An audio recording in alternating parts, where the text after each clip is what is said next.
Τι εννοείται ότι δίνονται αυξήσεις, αλλά δεν μένει τίποτα στην τσέπη του συνταξιούχου? Μετά τον νόμο Κατρούγκαλου, ο οποίος νόμος άλλαξε τα πάντα στο συνταξιοδοτικό, ήταν μια καταστροφή για τους περισσότερους, υπάρχει η προσωπική διαφορά. Δηλαδή, αν εγώ έπαιρνα 1.000 ευρώ σύνταξη, ας πούμε πριν τον νόμο, και μετά τις μειώσεις που δέχθηκα από τον νόμο Κατρούγκαλου πήγα στα 800 ευρώ, αυτή η διαφορά των 200 ευρώ δεν μου την κρατάει το κράτος. Εξακολουθεί και μου δίνει 1.000, βέβαια στις μικρές συντάξεις. Στις πιο μεγάλες υπάρχει πάρα πολύ μεγάλη διαφορά. Δεν παίρνουν τη σύνταξή τους κανονικά. Αυτή λοιπόν η διαφορά ονομάζεται προσωπική διαφορά. Και για την προσωπική διαφορά, επειδή δεν τη μειώνει, ξέρω ποια φοβερά μαθηματικά μυαλά έχουν υπολογίσει όλο αυτό το τρόπο στις συντάξεις, που χρειάζεται μαθηματικά υψηλού επίπεδου για να κάνεις την ανάλυση. Το ξέρω πάρα πολύ καλά, γιατί υπήρξα υπάλληλος και μάλιστα προσταμένες στις συντάξεις και ξέρω πόσο δύσκολο ήταν, όπως και τώρα. Τώρα είναι ακόμη πιο δύσκολο. Και από την άλλη,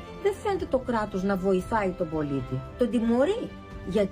Γιατί πλήρωνε κάτι παραπάνω, γιατί δεν τα κρατούσε μαύρα, γιατί ήταν συνεπής τόσα χρόνια ως ασφαλισμένος, ούτως ώστε να πάρει τη σύνταξή του κάποια στιγμή που θα μεγαλώσει και να μην είναι ο απόκληρος της κοινωνίας. Να ζει αξιοπρεπώς. Το κράτος όμως τον τιμωρεί γι' αυτό και δεν του δίνει τη σύνταξη όπως θα έπρεπε να του τη δώσει, αλλά κρατάει από αυτό, τραβάει από το συνταξιούχο για να σώσει άλλες ομάδες. Έρχεται λοιπόν Χριστούγεννα, Πάσχα, γιατί δεν υπάρχουν δώρα Χριστουγέννων και Πάσχα στους συνταξιούχους. Έρχονται λοιπόν Χριστούγεννα και Πάσχα και πρέπει αυτός ο άνθρωπος να θέλει να πάρει ένα δώρο στο εγγόνι του και θα πρέπει να μειώσει το μηνιαίο του εισόδημα, ούτως ώστε να πάρει ένα δώρο στο εγγόνι του. Είναι κράτος πρόνοιας αυτό?